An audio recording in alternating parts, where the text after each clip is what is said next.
대구 시민 여러분 안녕하십니까? 목요철학원 기획사업부장 이재성입니다. 반갑습니다.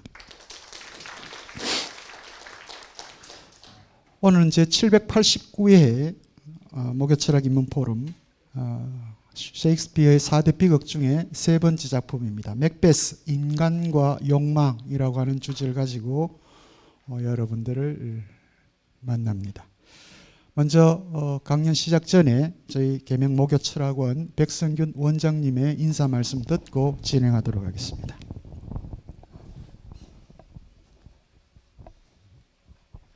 시민 여러분 반갑습니다. 백성균입니다.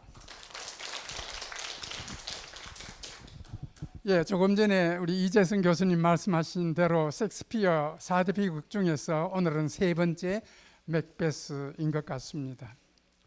특히 오늘 임성균 교수님께서 이 원고를 너무나 잘 준비해 주셔서 저도 한번 읽으면서 감동을 했습니다.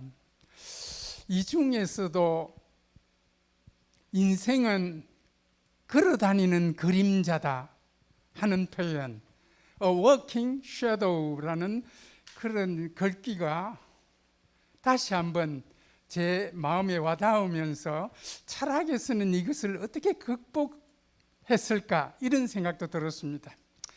어떻든 이런 심각한 이야기지만 오늘 날씨는 너무 좋습니다. 조금 이제 대구의 참맛을 보여주는 것 같기도 합니다. 이제 이번 주로부터 앞으로도 늘 건강하시고 이 목철에 늘 함께 참여해 주시길 바라겠습니다. 건강하십시오. 고맙습니다.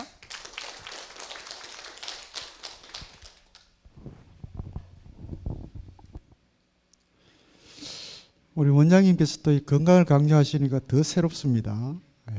정말 건강하십시오.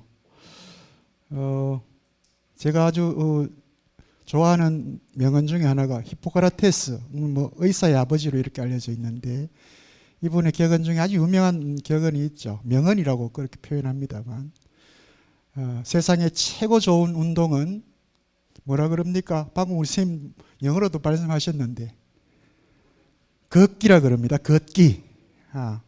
인간에게 최고의 운동은 걷기라고 그러네요. 그 다음 최고의 명약은 웃음이라고 합니다. 많이 웃으십시오. 많이 걷고 많이 웃으시면 코로나19도 쉽게 떠나갈 것 같습니다.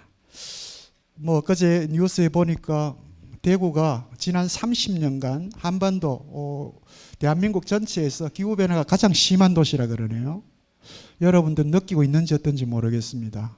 지난 30년간 왜 대구가 다른 어떤 지역보다도 기후변화가 가장 심한 도시가 됐는지 크게 공장이 있는 것도 아닌 것 같고 이것도 한번 우리가 왜 대구일까 한번 생각해 보시길 바랍니다. 오늘 789회 맥베스 인간과 욕망을 강연해 주실 강연자 임성균 교수님을 짧게 소개를 드리겠습니다. 서강대학교 영어영문학과를 졸업하셨고요. 캐나다 사이먼 프레이저 대학교에서 영문학 석사학위를 취득하셨습니다. 그리고 나서 미국 루이지아나 주립대학교에서 영문학 박사학위를 취득하셨고요. 한국 밀턴 학회 회장을 역임하셨고요. 한국 셰익스피어 학회 회장도 역임하셨습니다. 현재 숙명여자대학교 영어영문학과 명예교수로 재직 중이십니다. 주요 저서로는 근대 영문학과 근세 영문학 전통과 휴머니즘, 그리고 에드먼드 스펜더의 The Fairy Queen이라고 하는 선녀 여왕이라고 하는 전체 6권 완역, 그 이외의 저역서를 6권을 세상에 내놓으셨고요. 학술 논문도 55편에 이릅니다. 2017년에 한국 고전 르네상스 영문학교에서 우수 논문상을 수상하셨고요. 그리고 2018년에는 한국 셰익스피어 학회에서 우수 논문상도 수상을 하셨습니다. 오늘 맥베스 인간과 욕망을 주제로 강연해 주실 임성균 교수님을 연단에 모시겠습니다. 영문은 옳은 것은 그른 것이고 그른 것이 옳은 것이다라는 말과 같은 말이 아니겠는가 싶습니다. 우리가 통상 영어를 쓸 때 fair play 한다 그러죠. 올바른 정정당당한 경쟁 fair play라고 하고 반칙을 쓰면 foul play라고 합니다. 그래서 fair하고 foul이라는 이 형용사를 셰익스피어가 명사로 썼을 때는 올바른 행동과 그른 행동을 같은 것으로 본 게 아니냐 하는 이야기입니다. 왜 맥베스가 올바름과 그름 혹은 아름다움과 추함이 같은 걸로 같은 것이다라는 말로 시작될까요?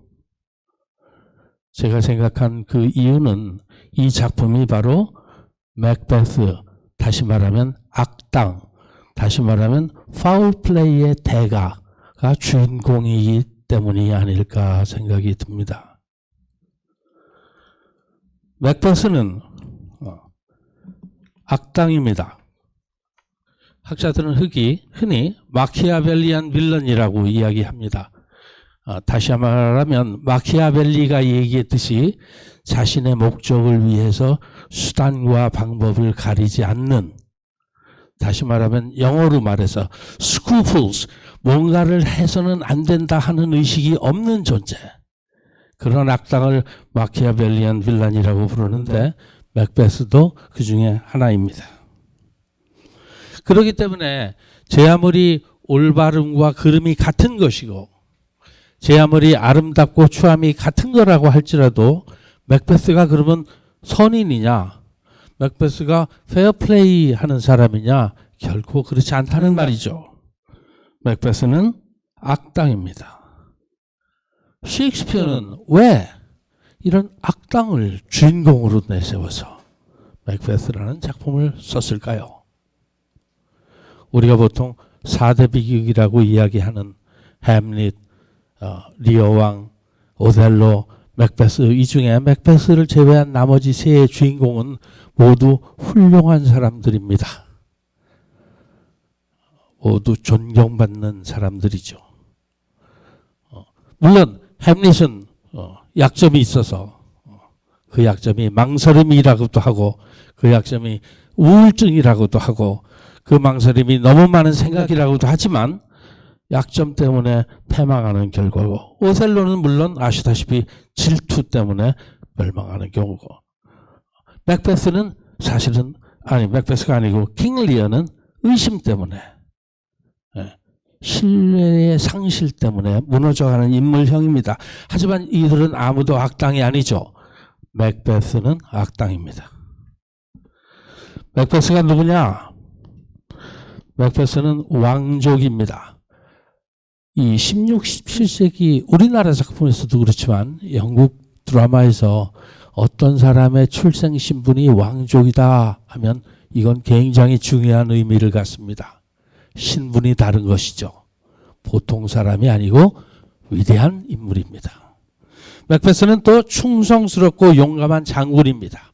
맥베스를 묘사하는 피 흘리는 사관이라는 존재가 서두에 등장해서 맥베스의 전투 장면을 묘사하는데, 그렇게 막강한 무력의 소유자, 다시 말하면 적을 한 칼로 양단내는 그런 용감한 장군입니다.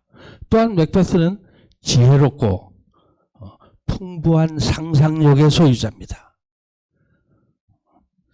풍부한 상상력의 소유자다, 이 얘기는 제가 나중에 다시 또 드리겠습니다만, 맥베스는 무식하지도 않고 천박하지도 않고 아주 지혜로운 사람입니다. 줄거리를 잠깐 소개해드리죠. 늙은 덩컨 왕이 맥베스를 치하하기 위해서 맥베스가 반역을 모두 진압했거든요.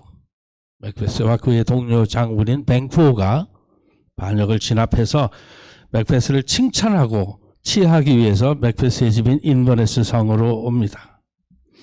맥베스는 그 기회를 이용해서 왕을 죽일 생각을 하는데, 그 죽일 생각을 하는 계기가 되는 것이 왕이 자기 후사를 자기 큰아들에게 넘겨주겠다고 선언하기 때문입니다. 구체적인 얘기는 나중에 다시 또 드리겠습니다. 왕을 살해하고 그 왕의 살인 혐의를 왕의 두 아들에게 덮어 씌우죠, 맥베스가. 그래서 왕자인 말콤과 도널베이는 목숨을 구하기 위해서 영국과 아일랜드로 도망갑니다. 물론 맥베스라는 작품의 배경은 잉글랜드가 아니고 스코틀랜드입니다. 햄릿의 배경이 잉글랜드가 아니고 덴마크인 거나 비슷하죠. 오셀로는 물론 배경이 이탈리아입니다. 킹 리어만 영국이죠. 그리고 맥베스가 왕이 됐는데 왕이 된 맥베스는 자신에게 조금이라도 위협이 될 만한 자를 모두 죽이죠. 자기 동료이자 훌륭한 장수인 뱅코어를 죽이고 뱅코어의 아들까지 죽이고자 합니다. 그 이유는 마녀들이 나중에 뱅코어는 왕이 못 돼도 뱅코어의 후손이 왕이 될 거라는 예언을 했기 때문입니다. 자기를 따르지 않는다고 해서 같은 장군인 맥더프를 죽이려 하는데 맥더프가 이미 영국으로 도망갔다는 얘기를 듣고 아무 죄 없는 맥더프의 아내와 맥더프의 아들을 또 죽입니다. 결국 맥더프는 덩컨 왕의 아들을 찾아가서 그들과 연합군을 이루고 맥베스와 전투를 벌이게 되죠. 그래서 결국 맥베스는 맥더프에게 살해당합니다. 이게 작품의 줄거리인데 악당이 반역을 일으키고 결국 정의가 실현된다. 뭐 뻔한 얘기 아닙니까? 별로 재미없는 얘기입니다. 왜 셰익스피어는 이처럼 뻔한 이야기를 하면서 첫 장면에서 세 명의 마녀를 등장시켜서 fair is foul, foul is fair. 왜 올바름과 그름이 같은 거라고 합창을 하게 한 것일까요? 따지고 보면 세 마녀의 존재부터 조금 애매하죠. 마녀가 있습니까? 현실로? 마녀가 있다고 생각하시는 분 손 한 번 들어보시겠어요? 마녀가 현실에서는 없죠. 마녀가 정말 존재하지 않는 존재라면 이 마녀는 누굴까요? 맥베스와 뱅코어가 전쟁에서 승리하고 돌아오면서 세 마녀를 만나는데 그날은 그날따라 날씨조차도 지저분하고 맑은 날입니다. So foul and fair a day예요. 맑으면서 동시에 지저분한 날이죠. 그렇다고 마녀들이 현실적인 존재가 아니니까 신입니까? 영혼입니까? 실체가 없는 존재입니까? 하면 그렇지 않습니다. 갑자기 나타났다 연기처럼 사라지기도 하지만 또 여성이면서 수염이 나 있기도 합니다. 이들이 맥베스에게만 보이냐 하면 그것도 아니에요. 뱅코어도 봅니다. 이 세 사람의 마녀가 맥베스를 만나서 예언을 하는데 예언을 세 가지를 하죠. 항상 이게 문제죠. 처음 두 가지 예언은 맥베스가 첫째 세인 오브 코도 무슨 영주가 될 거고 그 다음에 두 번째는 그보다 더 높은 권력을 가진 영주가 될 것이다. 그리고 세 번째에 왕이 될 것이다. 그렇게 예언을 하니까 맥베스도 그렇고 뱅코어도 그렇고 미친 인간들 그리고 물리치지요. 아무도 귀담아 듣지 않습니다. 그런데 문제가 바로 그 뒤에 전령이 와서 맥베스에게 세인 오브 코도가 되셨습니다 하고 연락을 하죠. 또 극에서는 1분도 안 되지만 실제로는 한참 있다 가겠죠. 다른 전령이 와서 맥베스에게 더 큰 영토를 가진 영주로 임명이 됐다는 말을 하니까 맥베스의 마음에 처음 두 예언이 맞았어? 그러면 세 번째도 맞는 거 아닐까? 하는 마음이 들죠. 우리 요즘에 뉴스에 한창 떠들썩하게 하는 그 뭐죠? 인공화폐인가요? 비트코인 뭐 하는 그 회사가 사기칠 때 처음에는 돈을 막 2배, 3배 불려서 막 넣어주다가 마지막에 그 회사가 폐쇄해가지고 돈 떼먹고 도망갔다는 얘기를 오늘 뉴스에서도 제가 봤는데 이 사기꾼의 전형적인 수법이 이거 아닐까요? 처음 2번은 맞춘다 이거죠. 물론 이 작품에서 보면 마녀들의 예언은 맞습니다. 맥베스는 왕도 되죠. 두 예언이 실현되니까 맥베스는 왕이 되고자 하는 기대를 갖고 있는데 왕이 자기 아들에게 왕권을 물려준다고 하니까 맥베스로서는 결단을 해야 되는 때가 온 거죠. 둘 중에 하나입니다. 그냥 받아들이고 있든가 왕을 죽여야 되는 거죠. 맥베스는 처음부터 왕이 되고자 했던 것은 아닙니다. 또 늙은 덩컨 왕을 살해하려고 생각도 안 했어요. 그런데 왕위가 계승되고 처음 2 예언이 맞으니까 그때부터 그래서 그 순간 맥베스는 밤에 왕을 살해하는 상상을 합니다. 물론 맥베스는 그 상상을 하면서 독백으로 별들아 어둠으로 숨어다오 내 이 검은 마음을 너희들한테 들키기 싫다 독백을 합니다. 그것도 물론 유명한 독백인데 부끄러운 거죠. 문제는 상상이 죄냐 하는 겁니다. 맥베스가 왕이 되고 싶어서 덩컨 왕을 살해하려고 상상하고 있는데 그 상상이 죄를 구성하는가 하는 문제입니다. 최소한도 셰익스피어가 살았던 16, 17세기 영국에서는 그렇지 않았습니다. 셰익스피어보다 40년쯤 후에 태어난 존 밀턴이라는 시인이 있는데 이 존 밀턴이라는 시인은 파라다이스 로스트 신라권으로 유명한 시인입니다. 또 존 밀턴이라는 시인은 기독교에서는 신학자이기도 합니다. 근데 이 밀턴이 자신의 작품에서 상상은 죄를 구성하지 않는다라고 주장합니다.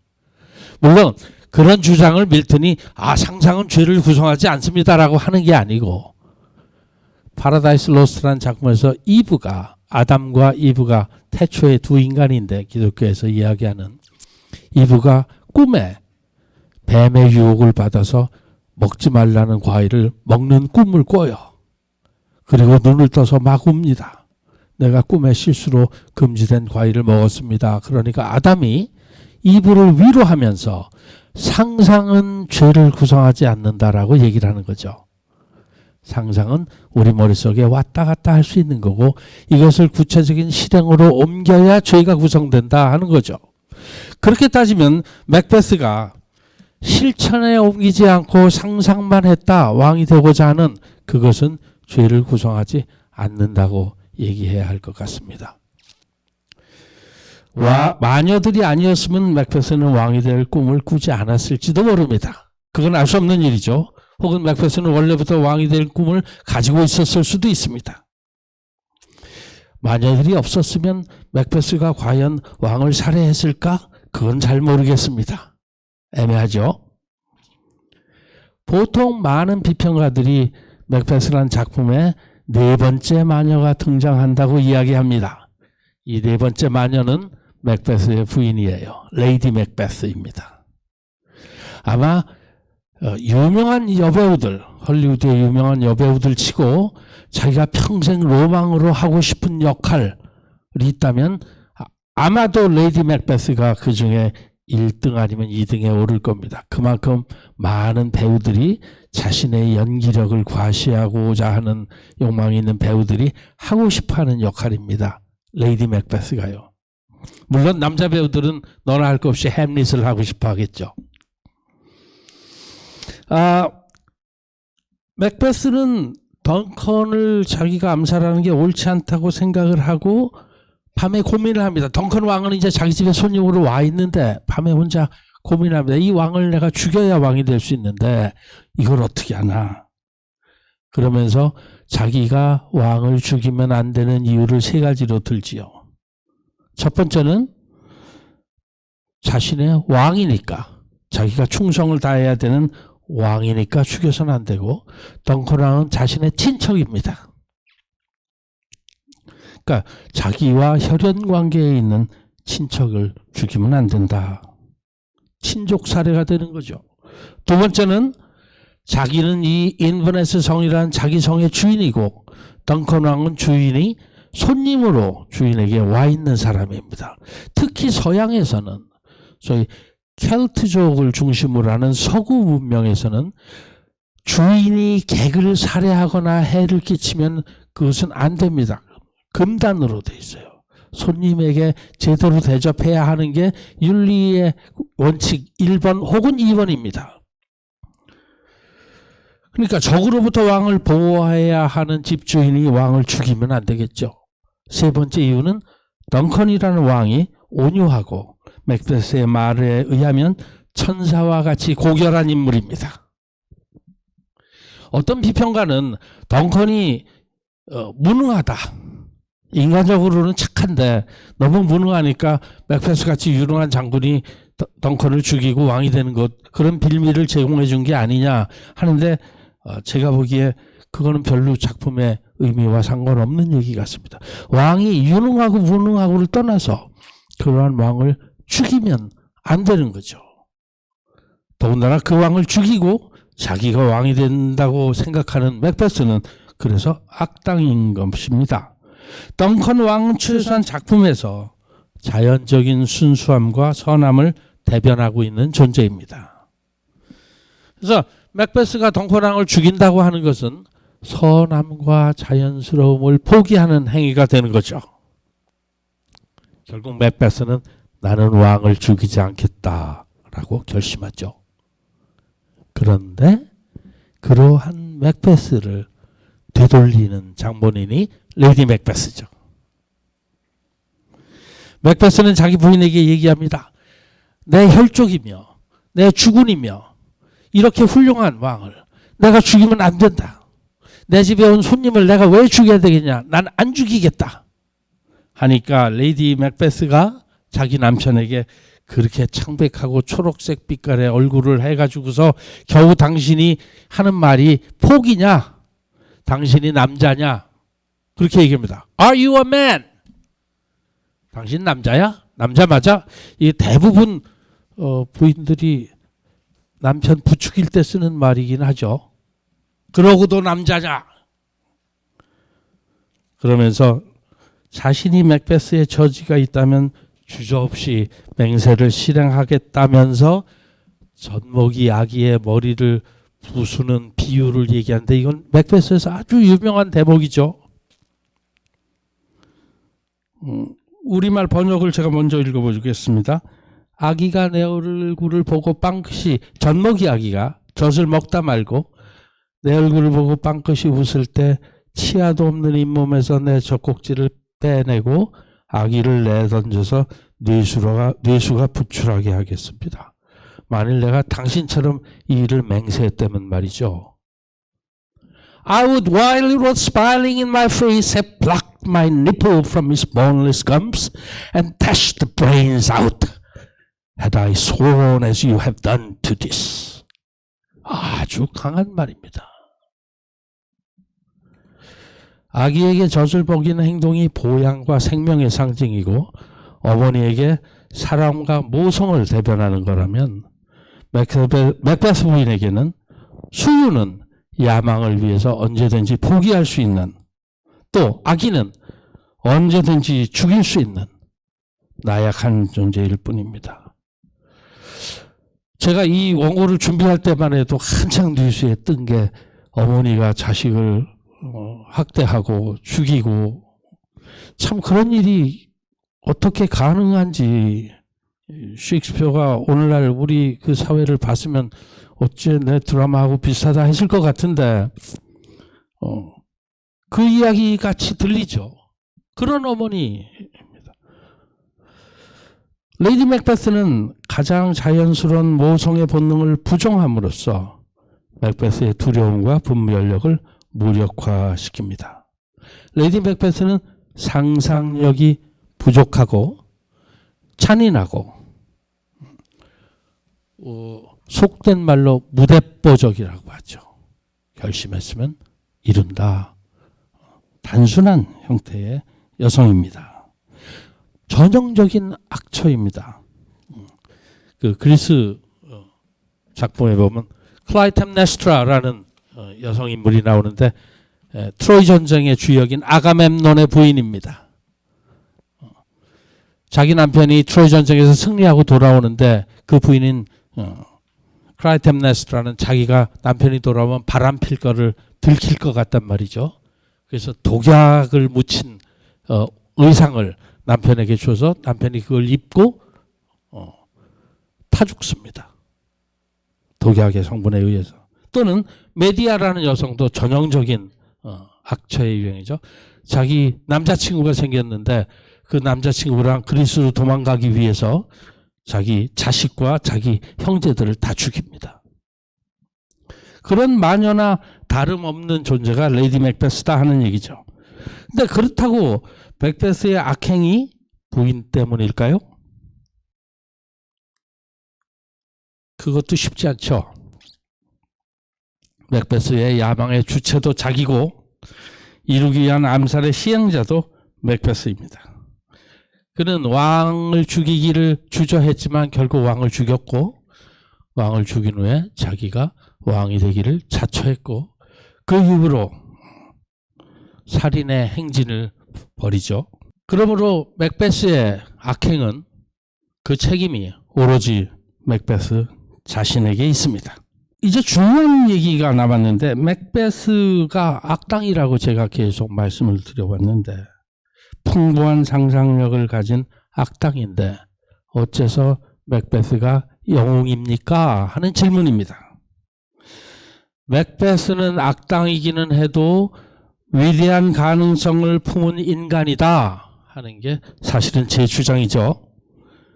악한이 위대하다고 말하는 것은 모순입니다. 하지만 신 중심이 아닌 인간 중심적인 관점에서 보면 자신의 야망을 이루기 위해 보통 사람보다 큰 능력을 지니고 있고 보통 사람들이 하지 못하는 큰 일을 수행하는 인물이 영웅입니다. 그래서 여기 인간이 세상의 중심에 서다. 이 휴머니즘, 인본주의의 원칙에 의하면 맥베스는 영웅입니다. 그리스 로마의 고전적인 영웅들이 모두 착하냐, 모두 선하냐, 그건 별개의 문제입니다.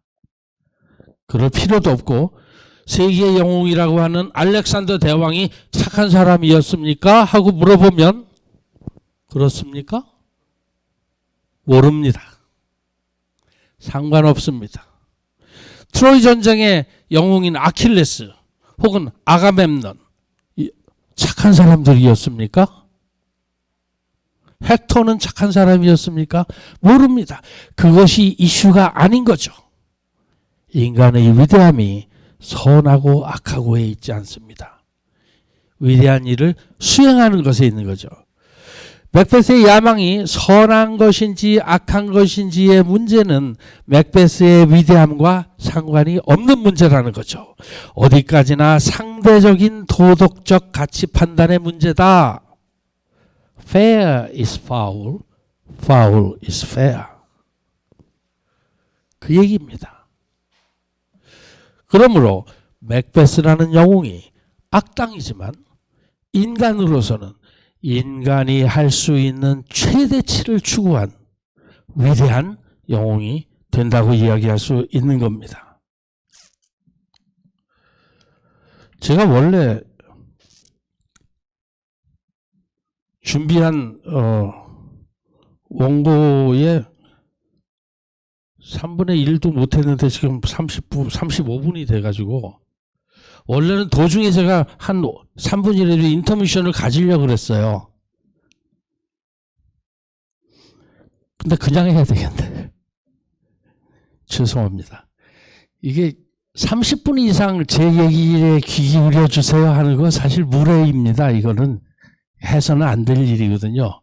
저도 평생 강의를 해본 사람이라 맥시멈 한 10분에서 20분까지 그리고는 그 다음에 딴 얘기 해야 되는데 25분밖에 제 시간이 안 남아서 그냥 하겠습니다. 맥베스가 덩컨 왕을 죽이자마자 무대에 나와서 하는 대사가 그 제가 인용한 두 번째 인용문입니다. Will all great Neptune's ocean wash this blood clean from my hand? No, this my hand will rather the multitudinous seas incarnadine, making the green one red. 맥베스의 대사입니다. 독백이죠 물론. 던컨 왕을 살해하고 자기 손에 묻힌 피를 보면서 넵튠의 바다, 오대양의 바다, 저 초록빛 바다, 물을 다 동원하면 이 피를 씻을 수 있을까? 아니, 내 피가 오히려 온 오대양 바다를 붉게 물들이지 않겠나? 맥베스가 지금 이 자신의 손을 내려다보면서 자신의 손에 묻은 끔찍한 피를 확인하면서 하는 이 대사는 놀라운 상상력의 산물이죠. 단순한 피가 아니고 자신의 악행이 전 세계에 영향을 미칠 거다라고 이야기하는 이 규모로 보면 맥베스의 그 처절한 상상력을 느낄 수 있죠. 레이디 맥베스에게는 씻으면 될 걸 갖고 뭘 그래요 하는 태도입니다. 사내 자식이 바보처럼 레이디 맥베스의 태도입니다. 레이디 맥베스에게는 덩컨의 피는 살인에 대한 증거일 뿐이지 물로 씻으면 되는 거지 아무 일도 아닌데 맥베스에게는 이것이 엄청나게 큰 사건인 거죠. 비평가들은 지금 이 장면을 셰익스피어의 모든 작품 중에서 가장 크게 상상력을 자극하는 장면이라고 지적하고 있습니다. 근데 제가 여러분과 같이 나누고 싶은 생각은 여기에 등장하는 붉은색과 초록색의 대비입니다. 인간이 붉은색에 대변하고 초록색이 자연을 대변한다는 거죠. 이 인간이 붉은색 혹은 인간이 금색, 황금색을 대변하고 자연이 녹색, 초록색을 대변한다는 아이디어는 영문학에서는 고대 영문학에서부터 그렇습니다. 중세 영문학에서는 Sir Gawain and Green Knight라는 거웨인경과 녹색의 기사라는 작품이 작자는 미상인데 있는데 거기에서도 여실히 드러나는 것이 인간이 가진 붉은색과 자연이 가진 녹색의 대비입니다. 근데 맥베스라는 작품에서 당연히 붉은색과 초록색이 상징적인 대조관계를 가지고 있죠.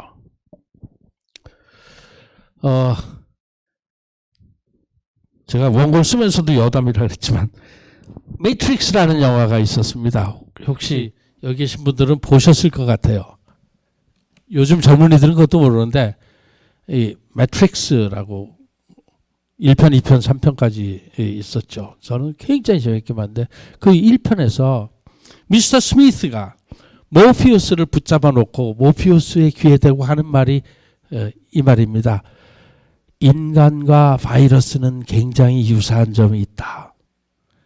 그게 뭐냐면 다른 모든 생물들은 주변 환경과 동화해 가면서 주변 환경과 협력 관계를 이루면서 공생하는데 인간과 바이러스만이 환경을 파괴해 가면서 자기를 키워준 환경을 부숴가면서 생존한다. 결론은 그러므로 인간과 바이러스는 멸종해야 될 존재들이다. 이게 미스터 스미스의 주장입니다. 그거 보면서 제가 그 당시에는 상당히 공감을 했는데 인간의 문명이 자연과 대치하고 있다 하는 가설이 요즘에는 특히 더 귀에 와 닿습니다. 인간이 파괴하는 환경을 봐도 그렇고 인간이 하고 있는 것, 자연 그대로의 상태는 물론 네이처고 인간이 하는 인위적인 행위, 아트죠. 아트의 어원을 따지고 보면 인간이 하는 겁니다. 인간이 수행하는 거. artificiality죠. 인공적으로 하는 것, 인위적인 것, 그것이 자연에 반대되죠. 그래서 인간 문명을 이루고 있는 civilization, 문명이라고 하는 것은 모두 이 artificiality에서 온 것입니다. 그렇기 때문에 civilization은 nature와 반대되는 개념이죠. 문명과 자연은 항상 대비되고 상징적으로도 대비되고 셰익스피어의 작품에서는 물론입니다. 거의 모든 윌리엄 셰익스피어의 작품에서 인간의 문명과 자연은 대비되고 반대됩니다. 결국 대부분의 셰익스피어 작품은 다 그렇지는 않습니다만 자연으로 귀결됩니다. 다시 말하면 인간의 시빌라이제이션이 부패와 파괴를 노정하고 있고 인간이 그것을 극복해서 자연이 가르쳐주는 화합으로 끝마치는 것이 셰익스피어 작품의 특징입니다.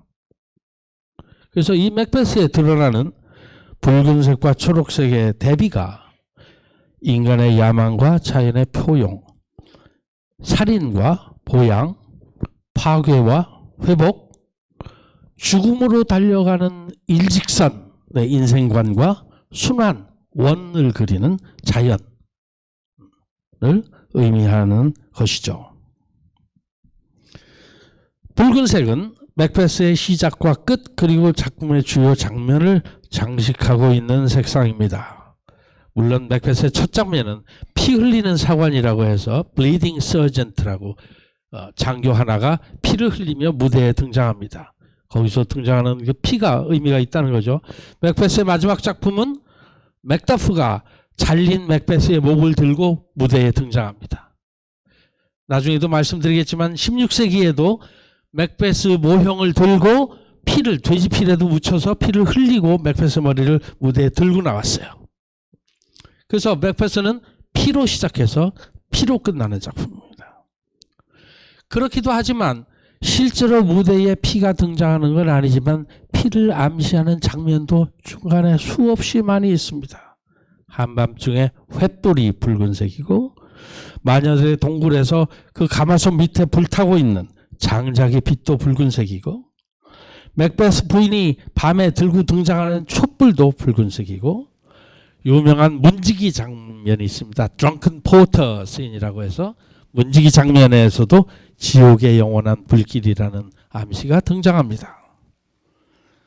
그래서 붉은색은 작품의 핵심 소재라 할 수 있는 살인과 공포를 드러내고 있죠. 그러면 초록색은 어떻습니까? 초록은 자연의 색상입니다. 덩컨 왕이 작품의 서두 부분에서 전투에서 돌아와서 인사하는 맥베스를 향해서 하는 대사 중에 나무와 경작의 이미지를 담고 있습니다. 왕이 맥베스에게 말하기를 나는 맥베스라는 나무를 심었고 앞으로 그 나무가 크게 자라도록 키워주겠다라고 말합니다. 덩컨 왕은 생육과 번성을 상징하죠. 그런데 그러한 생육과 번성을 대변하는 왕을 죽인 맥베스의 행위는 인간의 야망이 자연을 침해하여 파괴하는 행위라고 할 수 있을 것입니다. 그렇기 때문에 다른 작품에서도 물론 그렇지만 덩컨 왕이 죽던 날 모든 초자연적인 현상들이 일어나죠. 셰익스피어 작품에서 중요한 인물들, 그러니까 선하든 악하든 중요한 인물들을 누가 암살한 뒤에 초자연적인 현상들이 일어나는 것은 뭐 새삼스러울 것이 없습니다. 흔히 등장하는 장면들입니다. 덩컨 왕을 죽이고 나서는 맥베스에게 계속 비정상적이고 부자연스러운 현상이 일어납니다. 맥베스는 아멘이라는 기도를 할 수 없고 맥베스는 수면을 더 이상 잠을 이루지 못하는데 잠은 자연의 현상입니다. 그러니까 자연이 주는 위로가 잠인데 또 위대한 자연의 또 다른 과정이고 중요한 양육자인데 그 수면을 맥베스는 이룰 수 없는 거죠. 맥베스는 자연으로부터 배척당하는 거죠. 또 맥베스가 이야기하듯이 덩컨을 죽였는데 덩컨의 상처를 보니까 자연의 상처를 준 것처럼 보인다고 이야기합니다. 결국 스스로를 자연스러운 인간 사회에서 소외시킨 맥베스가 찾아갈 곳은 자연스럽지 않은 존재인 세 명의 마녀일 수밖에 없는 것이죠. 심지어 그를 부추겨서 덩컨 왕을 살해하도록 했던 레이디 맥베스도 더 이상 맥베스에게 도움이 되지 않습니다. 일단 왕을 죽이고 나서는 아무런 도움도 되지 않고 레이디 맥베스는 몽유병에 걸려서 시달리다가 죽는데, 자연의 조화가 파괴된 현실에서 부부라는 가장 기초적인 인간관계조차도 조화롭게 유지되지 못하는 거죠. 그래서 결국 혼자만의 세계에 갇혀서 몽유병 안에서 허상과 대화하다가 죽음을 맞을 뿐입니다. 레이디 맥베스가요. 레이디 맥베스가 몽유병에 걸려갖고 혼잣말로 하는 말이 그겁니다. 그놈의 늙은이 피가 왜 이렇게 안 씻어져? 계속 손을 씻으면서 왜 이렇게 안 씻어줄까? 그러다가 물론 죽죠.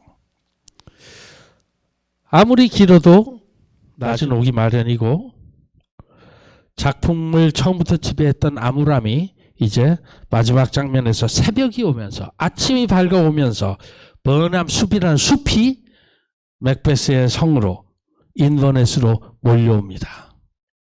숲이 어떻게 몰려옵니까? 불가능하죠. 그 마녀들의 동굴로 찾아간 맥베스가 마녀들에게 앞일을 예언하라고 강요하니까 마녀들이 두 가지 중요한 말을 합니다. 맥베스는 죽지 않는다. 버남의 숲이 성으로 달려 들어오기 전까지는 죽지 않는다. 맥베스가 생각하죠. 숲이 어떻게 달려와? 그러니까 나는 절대 안 질 거야. 죽지 않아. 그 다음에 또 이야기합니다. 여성의 몸에서 태어난 남자가 아니면 결코 맥베스를 죽이지 못한다. 그러니까 맥베스 생각이, 여성의 몸에서 태어나지 않은 남자가 어디 있어? 그러니까 나는 안 죽을 거야 하는 거죠. 사실은 이게 모두 사기죠. 버남의 숲에 도착한 적군은 모든 병사에게 나뭇가지를 꺾어서 머리에 꽂으라 했어요. 위장 작전으로. 그러니까 멀리서 보면 버남의 숲이 성을 향하여 다가오는 것으로 보입니다. 원고에도 없는 얘기지만 제가 미리 말씀드리면, 맨 마지막에 맥베스와 결투해서 맥베스를 죽이는 맥더프도, 맥베스가 자신 있게 얘기하죠. 여성의 몸에서 태어난 자는 나를 이길 수 없어. 근데 맥더프 얘기가, 나는 제왕절개로 태어났어. 그러는 거죠. 맥베스가 물론 죽습니다. 이제 맥베스의 두 손에 묻은 피가 초록색 바다를 붉게 물들였다면 자연은 다시 초록색을 회복합니다.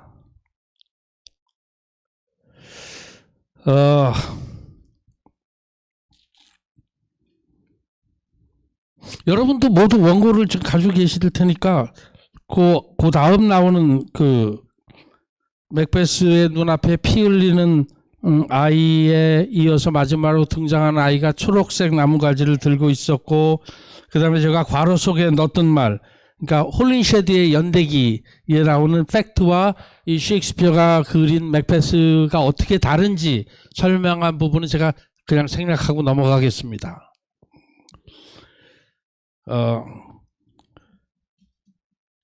피로 물든 맥베스의 성으로 진격해오는 초록색의 버남 숲이 초록과 붉은색의 대조를 보여주고 있고, 셰익스피어가 맥베스를 통해서 지옥을 보여주고 있다면 작품의 마지막 장면은 또한 봄의 신화입니다. 자연은 회복하고 자연은 인간의 타락을 언제까지나 두고 보지 않습니다. 작품은 인간의 욕망이 훼손한 자연의 질서를 자연이 다시 회복하는 순서를 가지고 있는데, 실제로 자연의 회복력이 얼마나 놀라운 건지 이건 제가 텔레비에서 본 건데, 러시아의 핵발전소 방사능 유출로 그게 벌써 1986년이더라고요. 체르노빌이라는 도시 하나가 거의 파괴돼가지고 거기는 무수히 많은 사람이 죽고 모든 주민이 다른 데로 이사 갔는데, 30여 년이 지난 다음에 그 체르노빌을 다큐 만드는 사람들이 가서 찍었더니 거기가 동물들의 천국이 되어 있더랍니다. 그러니까 인간이 타치하지 않으니까 모든 야생동물들이 거기를 안식처 삼아서 너무도 잘 살고 있다는 프로그램을 본 적이 있어요. 또 2차 대전 이후부터죠. 46년부터 58년까지 미국이 비키니 섬이라고 태평양의 한가운데 무려 67회나 핵실험을 했던 섬이 있습니다. 그 비키니 섬은 실제로 핵실험 때문에 섬 자체는 남아있질 않아요. 다 해저로 들어가 버렸다 그래요. 그런데 다큐 프로그램 하는 분들이 최근에 거기를 탐사해 보니까 해양 생태계가 완벽하게 회복돼 있더라는 거죠. 그렇게 파멸돼 있는 인간이 인간의 문명으로 파괴한 자연이 인간의 손길이 끊어지고서 스스로 회복력을 가지고 있었다는 얘기입니다. 자연은 심하게 훼손되기도 하지만 인간의 용기와 정의를 통해 기적적으로 회복되기도 하고 인간의 불간섭으로 회복되기도 하는 존재입니다. 이제 제가 그 인용한 대목은 맥베스 중에서 가장 유명한 대목입니다. 셰익스피어를 모르고 맥베스를 모르는 사람도 이 대목의 첫 줄은 다 기억합니다. 아마 여기 계신 분들도 모두 아실 겁니다. 제가 한번 읽어보겠습니다. Tomorrow and tomorrow and tomorrow creeps in this petty pace from day to day to the last syllable of recorded time. And all our yesterdays have lighted fools the way to dusty death. Out, out, brief candle. Life's but a working shadow, a poor player that struts and frets his hour upon the stage and then is heard no more. It is a tale told by an idiot, full of sound and fury, signifying nothing. 제가 이런 홍보는 뭐 해도 되겠죠. 한국에 셰익스피어 학교라고 하는 학교가 있습니다. 셰익스피어 전공하는 교수들로 학자들로 이루어진 학교인데 처음에 대학생들에게 원어 연극을 연습시키다가 맛보기로 소위 리딩 티어터라고 해서 교수들이 텍스트를 읽어주기 시작했는데 재미가 있었던가 봐요. 그래서 교수들끼리 극단을 만들었습니다. 셰익스피어 키즈라고 그 극단을 원어로 이제 셰익스피어 작품을 공연한 극단을 만들었는데 제가 한 10년 더 됐군요. 15년 전부터 이제 거기를 참여를 했는데 국립극장 다로룸 극장에서 이 맥베스를 공연을 했는데 제가 맡은 역할이 하필이면 맥베스였어요. 그때 생각하면 제가 이 대목은 정말 이거 잘 낭송할 수 있을 것 같은데 잘 안 되네요. 이 대목은 셰익스피어 작품 중에 가장 유명한 구절이고 맥베스라는 작품을 잘 몰라도 이 대목은 다 외우는 분들이 그렇게 많아요. 우리나라 분들도 제가 지금까지 살면서 세 분이 영문학과 아무 상관이 없는 분들이 이 대목을 외우고 있었어요. 자랑스럽게. 물론 저도 한때 외웠었는데 지금 못 외웁니다. 아내가 죽었다는 소식을 들은 맥베스가 더 이상 자기의 삶에 의미가 없다고 생각하면서 이 대목을 읊조리는 거죠. 그 사운드 앤 퓨리라는 제가 번역하기는 소리와 열정으로 가득하다 이렇게 번역했는데 그것이 윌리엄 포크너의 소설 제목이 돼서 우리말로는 음향과 분노 이렇게 이런 제목으로 돼 있습니다. 어쨌거나 굉장히 유명한 대목이고 많은 사람들이 좋아하는 대목입니다. 내용이 회의적이고 염세적이고 좀 있어 보이죠. 그게 아니면 첫 줄은 특히 tomorrow and tomorrow and tomorrow 이거는 거의 다 외워요. 그러니까 이 대목이 인기가 있는지도 모르겠습니다. 하여튼 작품을 보면 내일은 끝없이 다가오는 시간입니다. 내일은 또 내일은 또 내일도 또 옵니다. 계속 다가오는 시간인데 어제는 계속해서 우리를 여기 있도록 만든 장본인입니다. Lighted fools라고 영어로 되어 있지만 light가 여기서는 말에서 내린다 이런 뜻입니다. 그러니까 바보들을 말에서 내리게 한다 이런 말이에요. 그러니까 그 바보들은 우리 인간들이죠. 어제는 우리를 이곳에 있도록 만든 존재고 우리는 시간의 노예니까 어쨌거나 죽음을 향해 가고 있는 존재입니다. 인생은 어차피 꺼질 촛불처럼 짧은 존재고 잘난 척 해보고 Struts and frets his hour upon the stage. 무대 위에서 악을 씁니다. 잘난 척 하려고 혹은 잘 살아보겠다고 혹은 돈 좀 벌어보려고 혹은 명예를 얻어보려고 악을 써봐야 죽고 나면 아무것도 남지 않는 것. 제 아무리 멋진 인생을 산다고 해도 바보가 해주는 이야기처럼 워킹 섀도우 걸어다니는 그림자에 불과한 것이 인간이다. 시간과 인생의 관계가 드러나는 겁니다. 제가 이럴 줄 알았지만 준비한 거를 다 하려고 그러면 여러분 크게 상처를 입으실 것 같아서 여기서 딱 한 말씀만 드리고 마무리하겠습니다. 작품 맥베스라는 작품은 독특한 전통을 가지고 있는 작품입니다. 맥베스는 연극으로 상영돼서 성공해 본 예가 거의 없는 작품입니다. 원래 셰익스피어의 작품은 연극으로 연출되는 걸 봐야 재밌습니다. 특히 코미디는 배꼽을 잡고 웃지 않으면 그는 실패한 작품입니다. 그러니까 심각하게 셰익스피어의 코미디를 인상 쓰면서 봤다. 그건 거짓말입니다. 잘 못 본 거예요. 근데 유일하게 맥베스는 무대 위에서 성공한 예가 거의 없어요. 또 유일하게 맥베스는 징크스가 있어서 맥베스를 공연하는 팀에게는 꼭 뭔가 아군이 따른다는 소문이 있습니다.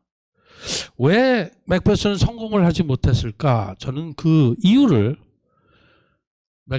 맥베스라는 연극이 가지고 있는 마인드 픽처, 심상이라고 생각합니다. 맥베스는 상상력을 발휘해서 읽어야 어프리시에이트 할 수 있는 작품입니다.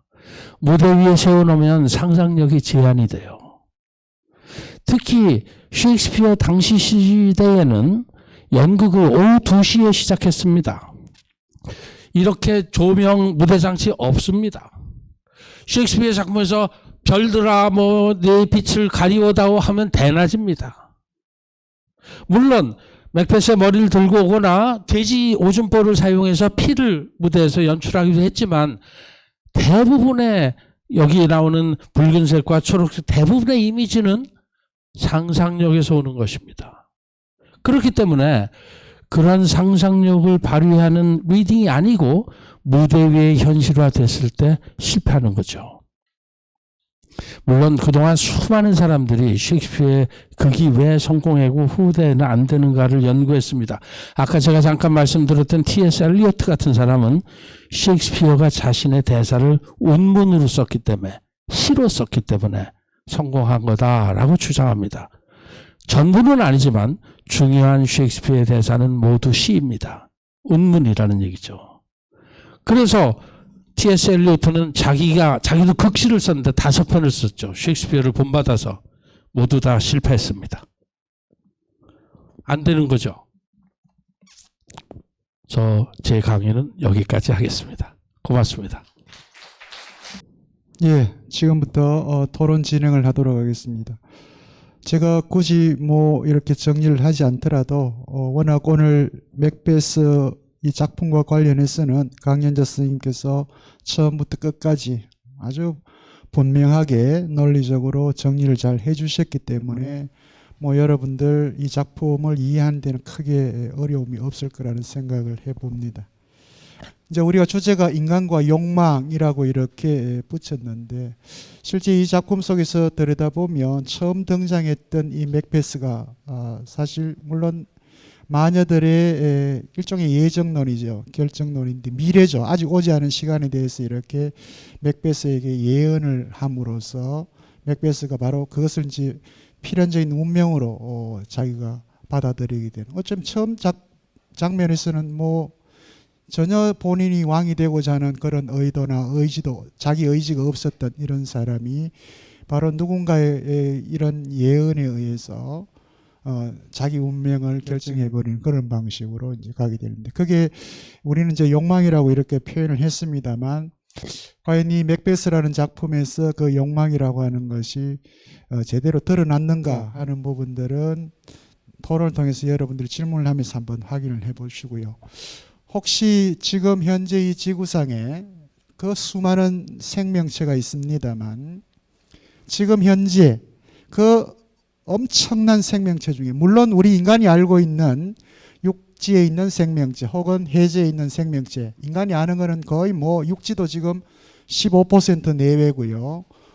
해저 같은 경우는 10% 내외라고 할 정도로 아는 건 없습니다. 아는 게 그 정도인데, 그 정도 안다라고 하고 이 지구상의 그 수많은 생명종들 중에 늙어서 죽는 생명종이 있습니다. 그 이외의 생명종들은 늙어서 죽질 않고요. 그때그때 그 상황에서 생명을 다하고 그 생명이 계속 끊임없이 순환을 하는데, 혹시 늙어서 죽는 그 생명종이 어떤 생명종인지 혹시 아십니까? 우리 시민 여러분들. 늙어서 죽는. 예, 사람입니다. 인간입니다. 얼마 안 됐습니다. 이것도.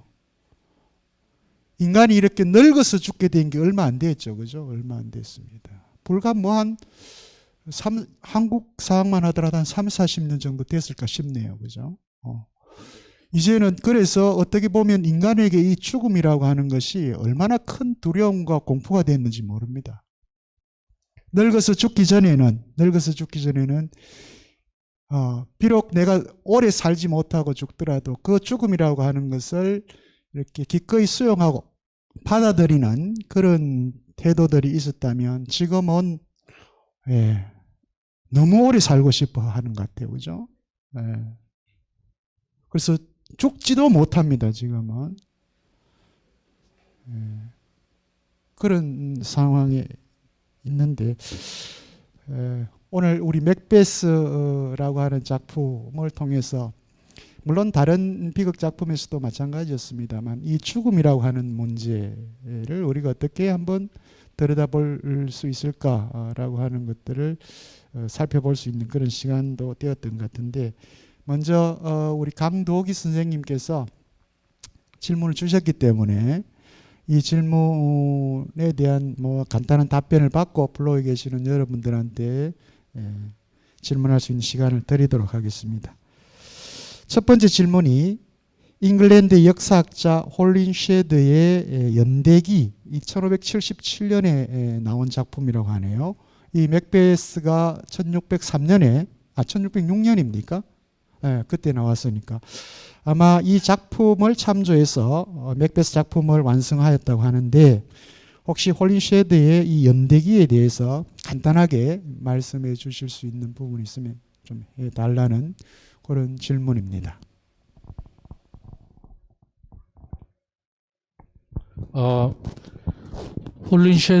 라파엘 홀린쉐드라는 분은 16세기에 살았던 영국의 역사학자이고요. 그 홀린쉐드의 연대기라고 우리가 보통 부르는 건 The Chronicles of England, Scotland and Ireland라는 제목을 갖고 있습니다. 다시 말하면 영국과 스코틀랜드와 아일랜드의 연대기입니다. 연대기 다 아시겠지만 왕들의 역사죠. 근데 셰익스피어 시대의 셰익스피어뿐만이 아니고 다른 모든 극작가들도 특히 비극을 쓸 때는 위대한 인물의 파멸을 상정하고 있기 때문에 홀린쉐드의 연대기에서 많은 영감을 얻어서 그 에피소드를 많이 따왔습니다. 이번에 우리가 얘기하고 있는 맥베스도 물론이고 킹 리어 왕도 홀린쉐드의 연대기가 원전입니다. 중요한 것은 셰익스피어가 그 홀린쉐드의 연대기를 그대로 따르지 않는다는 거죠. 마음대로 변형시키고 왜곡하기도 하고 사실관계를 틀리게 하기도 합니다. 그 밖에는 홀린쉐드의 연대기 자체에 대해서는 저나 여러분이나 다 구글을 찾아보는 것이 가장 빠른 방법입니다. 그 이상은 저도 아는 게 없네요. 뭐 사실 이 맥베스라는 작품을 실존 인물이죠. 맥베스가 실존 인물인데 영국 스코틀랜드 11세기 영국 스코틀랜드의 왕이었습니다.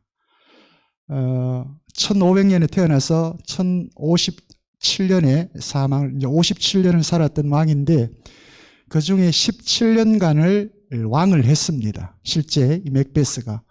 근데 이 작품에서 등장하듯이 사실은 이 실존 인물로서의 맥베스도 자기 이종 사촌 형이죠. 당시 왕을 살해하고 왕이 됐던 사람인데 작품 속에서는 악당으로 이렇게 등장하지만 역사 속에서 실존 인물로서의 맥베스는 17년간을 상당히 그때 당시 스코틀랜드를 잘 다스린 그런 군주로 역사 속에 기록되어 있다고 하네요. 그럼 뭐 여러분들 역사 속 인물하고 또 작품 속의 상상을 통해서 셰익스피어가 가공한 것하고는 구별해서 살펴보셔도 될 것 같습니다.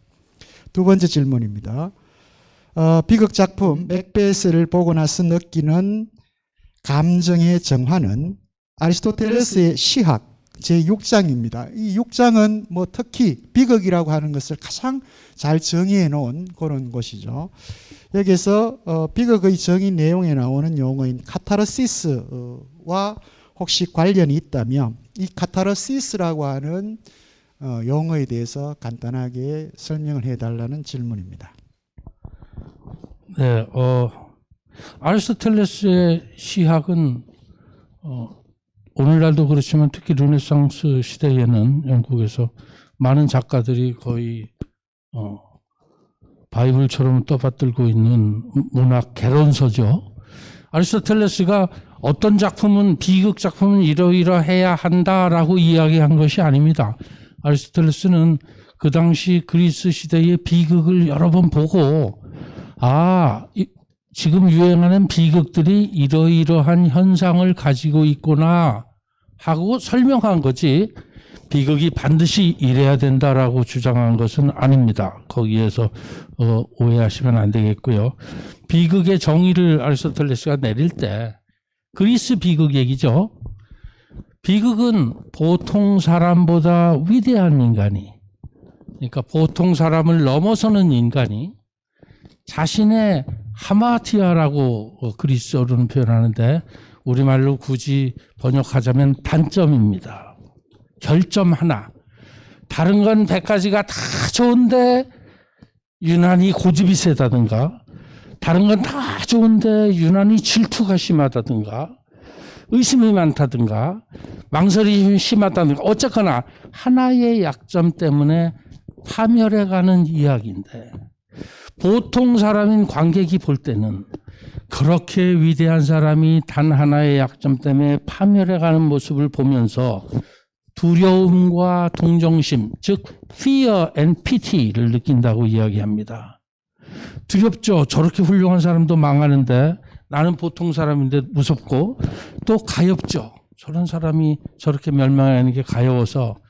그래서 두려움과 fear and pity를 느끼고 난 결과로, 그 사람이 망한 결과로 마음에 카타르시스, 우리말로 굳이 번역하면 정화인데 마음이 깨끗해지는 걸 느낀다. 그러니까 격정 뒤에 오는 안온함이라고 할까요?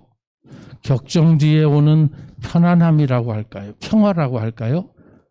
그것이 아리스토텔레스의 비극의 이론입니다. 그래서 카타르시스는 이제 잘 됐다 그런 얘기가 아니고 내 마음이 이제 조금 편해졌구나 하는, 다시 말하면 정의가 실현됐다 해도 카타르시스를 느낄 것이고 안타까운 주인공이 죽었구나 해도 카타르시스를 느낄 거라는 거죠. 어떤 종류의 카타르시스를 느낄 것이냐, 햄릿의 죽음 뒤에 오는 카타르시스와 맥베스의 마지막에 오는 카타르시스가 같은 것일까? 그거는 저는 뭐라고 말씀드릴 자신이 없네요. 예, 고맙습니다. 뭐 오늘 또 강연 내용 중에 저도 아주 인상 깊게 들었던 것 중에 하나는 물론 내용에도 다 있습니다만 이 맥베스 작품 안에서 붉은색과 이 초록색, 뭐 녹색의 대비 구조. 저는 아주 다른 비극 작품에서는 이런 형의 그 대비 구조가 보이지 않는데 특히나 이 맥베스에서는 우리 강자 선생님께서 아주 많이 강조를 하셨죠. 저도 개인적으로 제일 좋아하는 색깔이 이 두 가지입니다.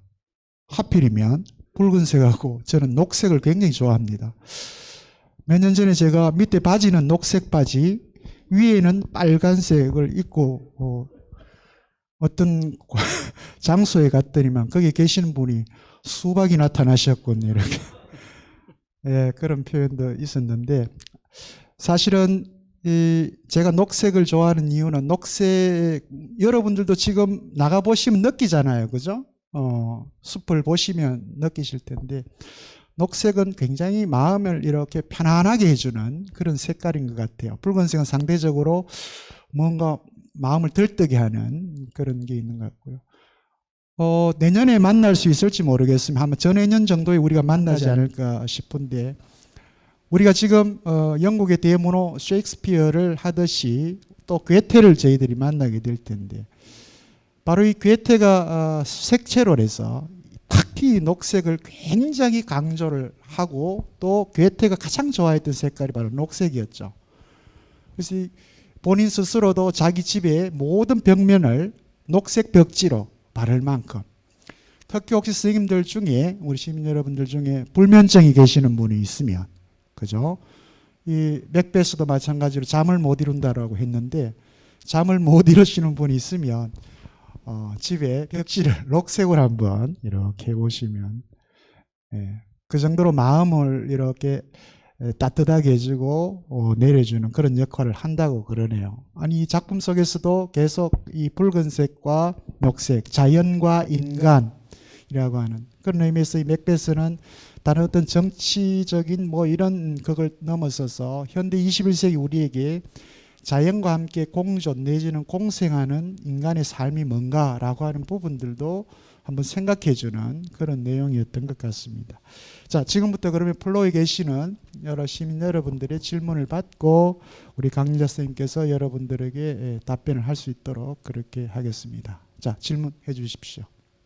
교수님의 그 어떤 전함에 다시 한번 더 고개 숙여집니다. 아주 열광 감사드립니다. 강의를 하실 때 그 여자가 그 나오는데 보면 여자가 낳은 놈, 여자가 낳지 않는 놈 이래가지고 밖에 그 제왕절개를 해서 나왔다고 맥버드가 그렇게 이야기를 하잖아요. 그런데 우리는 보통 칠삭동이 팔삭동이라 하는 말이 있잖아요. 조금 모자라는 사람을 그런 식으로 표현을 하는데 이 제왕절개를 해서 나왔다는 것을 여기서는 그거하고 좀 뜻이 좀 다른 것 같습니다. 우리가 뭐 칠삭동이 팔삭동이는 좀 모자라는 사람을 칠삭동이 팔삭동이라고 우리 문화는 그런데 여기서는 여자가 낳은 놈, 여자가 낳지 않은 놈하고 이제 그 마지막에 맥버드하고 이제 맥베스하고 싸울 때 그런 이야기들이 있잖아요. 그런데 자기는 어머니 배를 가르고 나왔다. 그래서 이제 제왕절개로 나왔다 하는 이야기는 미리 나왔으니까 이게 좀 모자라는 사람이라고 이야기하는 게 좀 안 맞는 것 같죠. 우리하고는 좀. 그래서 그 교수님의 보충 설명을 좀 부탁드리겠습니다. 네. 모자라는 사람이 아니고 오히려 예, 제가 알기로 우리말의 팔삭동이 칠삭동이 하는 것은 때를 채우지 못하고 나온 아이, 그러니까 미숙아라는 의미에 가까울 것 같고요. 그래서 조금 모자라는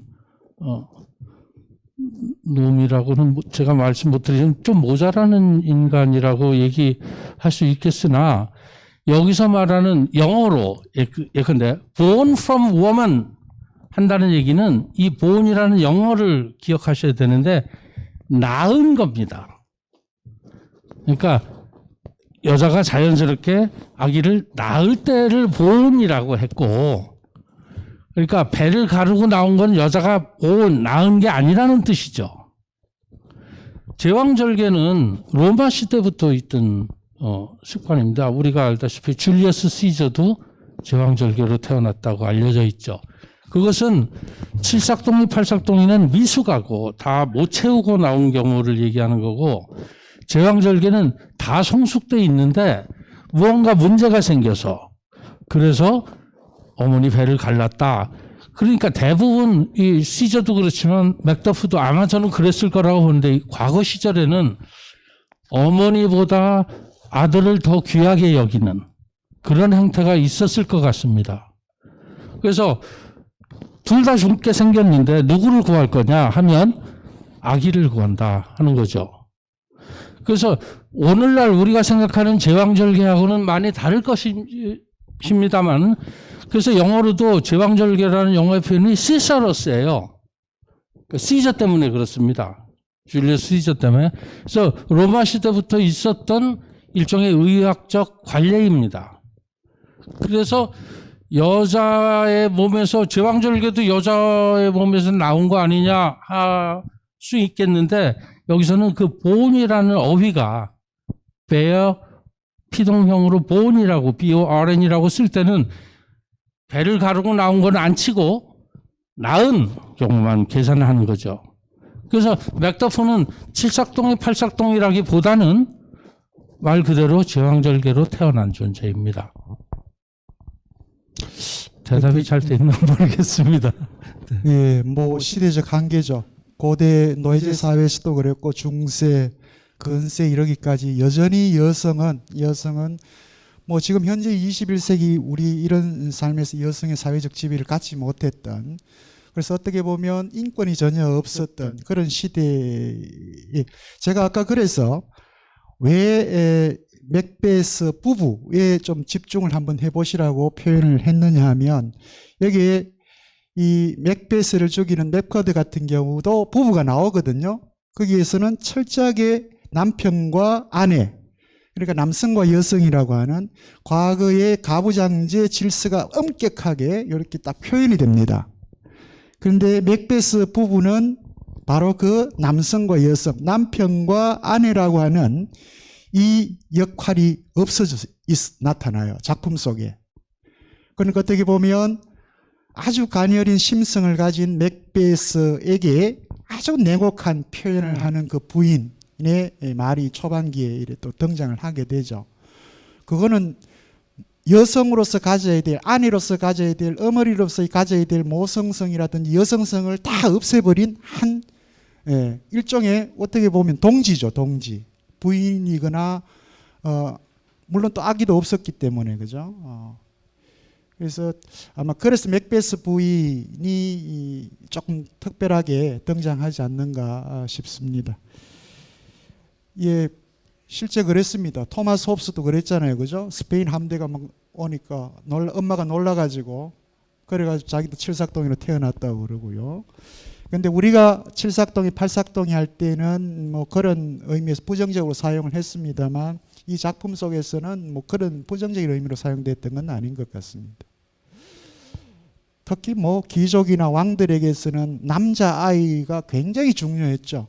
엄마 혹은 부인보다도, 그죠? 누구를 선택할 거냐 했을 때 그 시대 때는 아마 그 남자아이를 선택할 수밖에 없는 그런 시대적 상황이 있었던 것 같습니다. 예, 또 질문해 주시면. 예. 그 교수님께서는 그 마녀들의 예언과 그 아내의 부추김이 유혹이었다고 생각하시는지 아니면 운명이었다고, 맥베스의 운명이었다고 생각하시는지 궁금하고요. 교수님이라면 어떤 선택을 하셨을지 질문 드리고 싶습니다.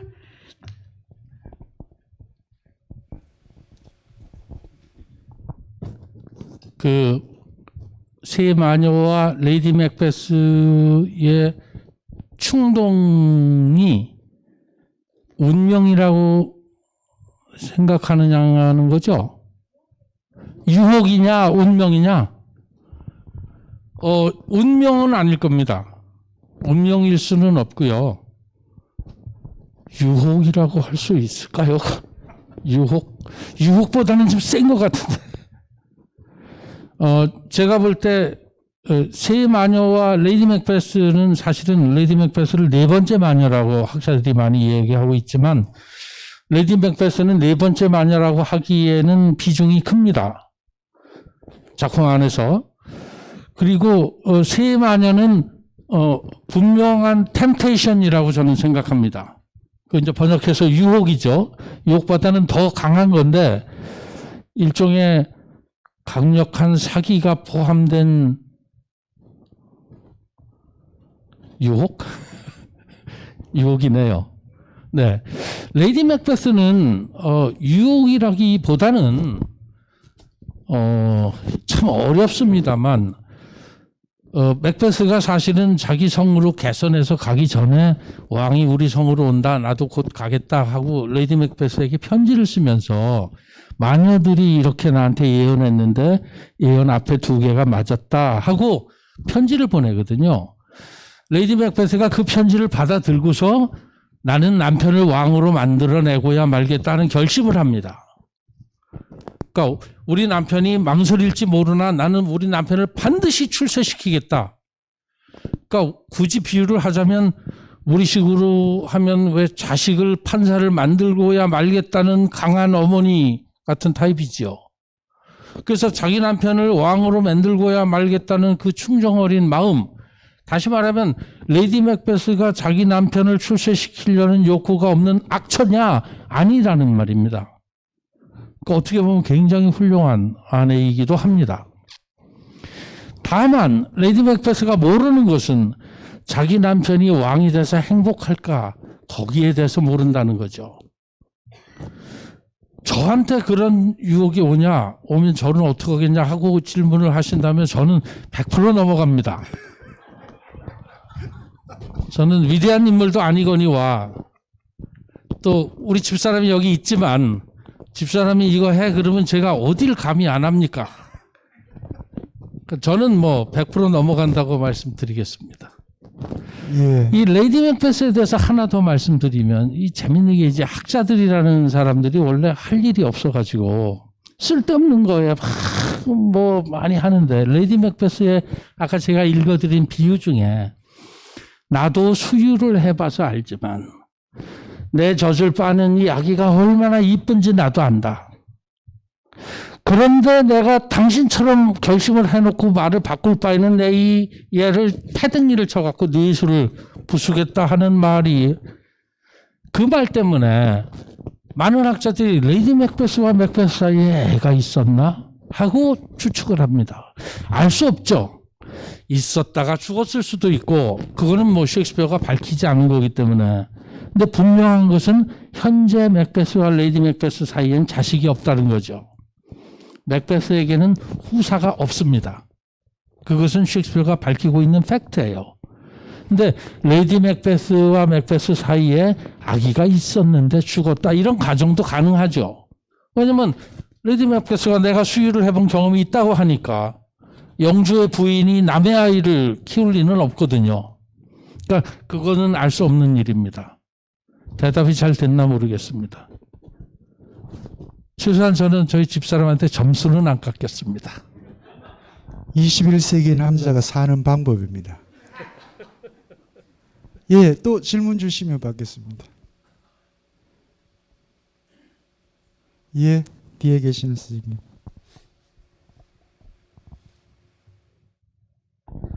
예, 교수님 말씀 감사합니다.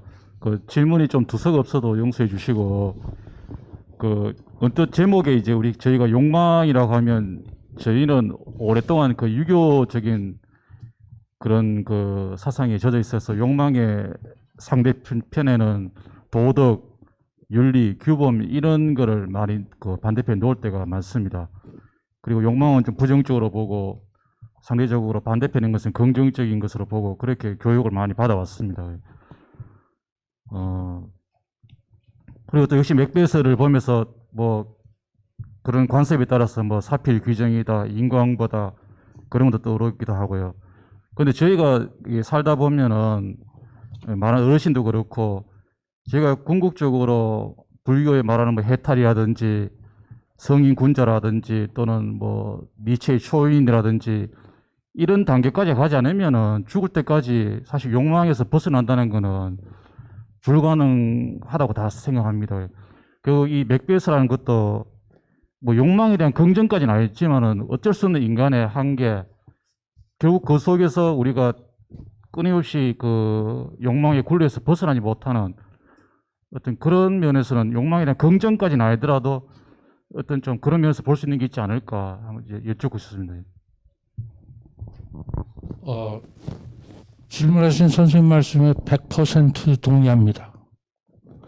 제가 인간과 욕망이라고 제목을 맥베스 강의에서 잡은 이유가 혹시라도 욕망이 그러니까 부정적인 의미의 욕망으로 비춰졌다면 제가 잘못한 겁니다.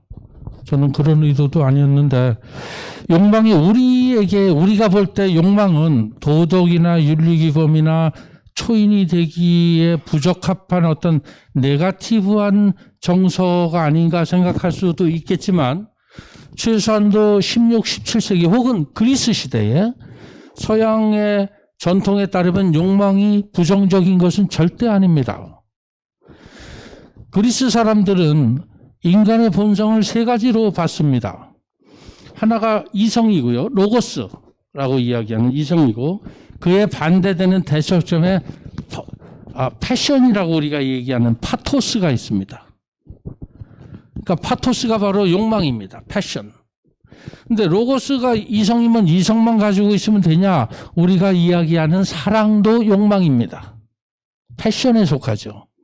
우리가 가지고 있는 연민이라는 마음도 욕망입니다. 파토스예요. 패션에 속하니까. 그러니까 부정적인 건 아닙니다.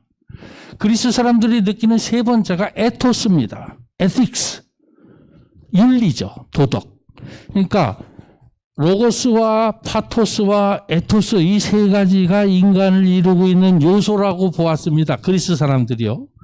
그런데 르네상스 시대, 셰익스피어를 비롯한 르네상스 시대 작가들도 똑같이 생각을 한 거예요. 그런데 이 에토스가 뭐냐? 어떻게 규정을 하냐 하면 이제 대부분의 보통 작가들의 얘기입니다만 이 패션스, 욕망이라는 것이 마구 생기는 어린아이와 같은 것이에요. 그러니까 이건 자연스럽게 우러나는 겁니다. 그래서 자연스럽게 우러나는 패션, 파토스는 좋은 건데 로고스 이성으로 이것을 컨트롤할 수 있어야 된다 하고 느낀 거예요. 그러니까 사랑이라는 욕망은 좋은 거지만 이성으로 통제되는 범위 안에서는 사랑이지. 만 그것이 이성의 통제를 벗어나면 색욕으로 간다는 거죠. 욕정으로 간다는 거죠. 그래서 이성의 통제 안에 패션, 욕망을 두는 것이 중요하다고 느끼는 게 셰익스피어 시대 사람들의 보통 논리였습니다. 그래서 어떤 이 패션 하나가, 욕망 하나가 이성의 한계를 꿰뚫고 나가면, 이게 이제 햄릿에 나오는 유명한 대사입니다. 단 하나의 패션이 리즌의 이성의 컨트롤을 꿰뚫고 나가면 그것이 하마티아가 된다는 거예요. 그것이 인간의 약점이 된다. 그래서 사실은 아리스토텔레스가 중용을 이야기할 때 이 커리지가 용기인데 이성의 통제를 받을 때는 용기라는 훌륭한 덕목이지만 이성의 통제를 벗어나면 만용이 되는 거죠. 그러니까 악하게 되는 거고 이성의 통제를 또 벗어나서 약하게 되면 너무 부족하면 카워디스, 겁쟁이가 된다. 그래서 과도해도 안 되고 부족해도 안 되고 적절하게 갖추어라 하는 것이 도덕의 기준이었습니다.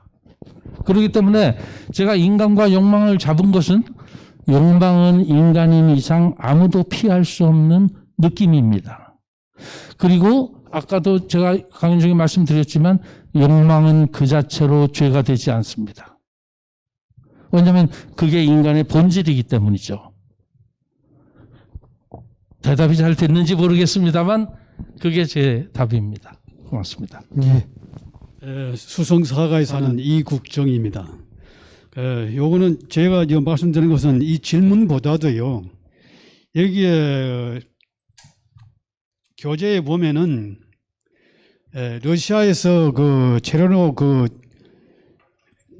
방사능이 누출돼 가지고 핵 발전 누출돼 가지고 큰 사고가 났는데 30년 지나니까 이제는 전부 다 복원돼 가지고 뭐 동물이 천국이 됐다 이렇게 교재에 나와 있네요. 그런데 30년 돼 가지고 복원이 낙원이 이제 동물이 낙원이 되었다 하면 사람은 뭐 안 사는 것 같습니다. 왜 그러냐면 뭐 그 러시아는 그 넓은 천일에 거기 안 살아도 되는 것 같고요. 그런데 우리나라에 저기 보면은 이 영양군, 경상북도 영양군에서 봉화군으로 넘어가는데 보면은 그 국도 옆에요. 그 전부 1호산 큰 산이고 전부 소나무가 꽉 있고 뭐 그런데 비타민은 저번에 하나 보면 한 축구장만 합니다, 이제. 거기 보면은 산사태 난 것 몇처럼 뻔한 흙이 그대로 있어요. 그래서 제가 그때 지날 때 그때 얘기 듣고 그걸 이제 우리 그쪽이 좀 일이 있어 갔는데 올라가서 우리가 전부 다 답사를 하고 했는데 거기서 얘기가 옛날에 그게 광산이랍니다. 채광을 했는데 일본 시대 채광을 했는데 거기에 채광하는 사람들은 군대에 그 징집이 안 됐답니다. 아주 상당히 무슨 그걸 채지만 그거는 기록이 없는데요. 그래가지고 일본 시대 때니까 그건 뭐 100년 안 됩니까? 100년 돼도 아직까지 붉은 흙이 있고요. 그 전체가 이제 숲이 우거지는데 한 축구장만 한 데는 거기 하면 이렇게 이제 뭐 정수한 큰 뭐 이게 통 같은 거 있고 뭐 이렇게 해요. 그게 이제 그게 뭐로 해가지고 그렇게 독한 건지 그건 한 100년 전에 그걸 했는데도 아직까지 불이 안 난단 말이에요. 그래서 이게 뭐 저 핵무기 뭘 해도 쑥은 1년 지나면 쑥이 나온다는데 여기는 쑥도 안 나고 아주 그대로 있습니다. 이제. 그래서 이게 뭘 했는지 그 이런 전시에 뭐 쓴 건 뭐로 채광했는지 그게 아주까지 의문사입니다. 그래서 얼마 전에 얘기를 들어봤더니요. 영양군에서 무슨 이제 입간판이가 유적지에 입간판 뭐 해놨다고 하는데 그때는 그거 없었습니다. 그래서 이걸 뭘 썼는지 핵무기가 그 핵 저게 폭발돼도 그 한 뭐 30년만 전 복원이 되는데 이건 아주 안 되고 있습니다. 그래서 제가 궁금해서 오늘 이게 뭐 나온 김에 한번 말씀드린 겁니다. 예, 뭐 이 부분은 우리 강희재 선생님께서 확인할 수가 없겠다, 그죠? 그게 예, 제가 무슨 이제 방송- 뭐라고 예. 말씀드릴 수가 없어가지고 예. 정말 저도 궁금합니다. 도대체 그 인간들이 뭘 해놨을까요? 예. 예. 뭐 말씀하신 뜻 알겠습니다. 고맙습니다. 뭐 광산 지역에는 엄청난 오염 물질이 나오고 있다고 하는 것은 우리가 어느 정도 이렇게 알고 있는데 이 부분도 아까 우리 선생님께서 7쪽에 보면 관련되어 있는데 당시 우크라이나 이 체르노빌이라고 하는 곳에 아마 지금까지 원자력 핵발전소 사고 중에 가장 큰 거죠. 그런데 지금 여기에는 다큐에서는 자연의 완전한 그 자기 치유, 자기 회복이 가능한 것처럼 이렇게 또 표현은 되고 있지만 실질적으로 여전히 아직도 방사능 수치가 매우 높기 때문에 인간들은 거기서 살 수가 없고요. 그리고 여기 살고 있는 생명체 같은 경우에도 실제 방사능에 오염되어 있을 경우가 많기 때문에 자체적으로 보면 그 생명체들도 뭐 암이 걸린다든지 이런 상황들이 많이 있죠. 그러니까 인간은 그걸 알기 때문에 들어가지는 않지만 이 짐승들은 뭐 그런 걸 전혀 모르는 상황이잖아요. 그러니까 이제 마치 자기 회복이 되는 것처럼 이제 이렇게 느껴지기도 하고요. 비키니섬도 역시 마찬가지입니다. 그 우리가 지금 뭐 일본 지금 동북 지역에 났던 그것도 11년 전입니다만 지금 그 방사능 물질을 바다에 지금 넣으려고 하는데 기술적으로 따져보면 돈이 많이 들어서 그렇지 일본 사람들이 그게 좀 안전하게도 할 수 있는데도 불구하고 여전히 세계 눈치를 보면서 이제 이렇게 언제 바다에 버릴까 그런 외교전을 이제 벌이고 있는 셈이죠. 그러니까 우리도 좀 그런 부분에서는 그냥 감정적으로 대우하기보다는 좀 과학적 시각을 가지고 좀 정확하게 객관적인 그런 지식에 해서 일본하고도 이렇게 상대를 해야 감정적으로 무조건 안 된다라고 하기보다는 그게 얼마만큼 우리 이 해저 지역 여러 부분들에 안전할 수 있을까라고 하는 것들도 저희들도 이제 감정적으로만 대우해서는 안 될 것 같다라는 그런 생각을 해봅니다. 물론 이건 다큐에서 등장하는 자연이 가지고 있는 그 고유한 치유력은 대단한 거죠. 우리 인간들도 그렇잖아요. 현대의술로도 안 된다라고 하는 그런 암을 가지고 있는 사람들도 뭐 특정 뭐 산에 가서 살았더니 회복이 되더라 이렇게 말씀하시는 분들도 있고요. 그러니까 인간 스스로도 자연물이기 때문에 자기 치유력은 다 가지고 있는 셈이죠. 그러나 우리의 이 도시 삶이라고 하는 것이 사실 얼마나 힘든 삶입니까 인간에게는, 그죠?